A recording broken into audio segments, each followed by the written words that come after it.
Hey guys, welcome to our channel. In today's video, we'll learn how to trim and split footages in CapCut PC. So if you want to learn how to trim and split, then you're onto the right guide.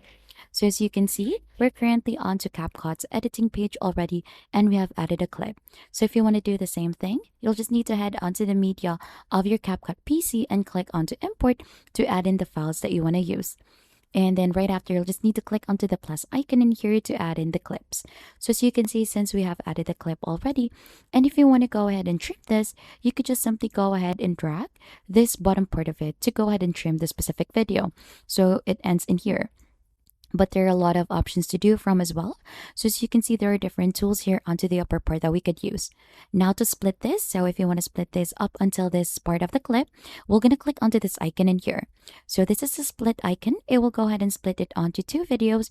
And this is the shortcut key that you could use as well. Click onto the V icon onto your keyboard to split that. And there are different options as well to split this. So let's have this onto the middle of onto the second clip. And as you can see, we have delete left. So if you click onto delete left, it will go ahead and delete all the clips that it has onto the left. And you could do the same thing for right using this one. So you could just hover onto the different split options in here to view the different shortcut keys that it offers. And if you want to go ahead and simply trim this immediately, you could just do that.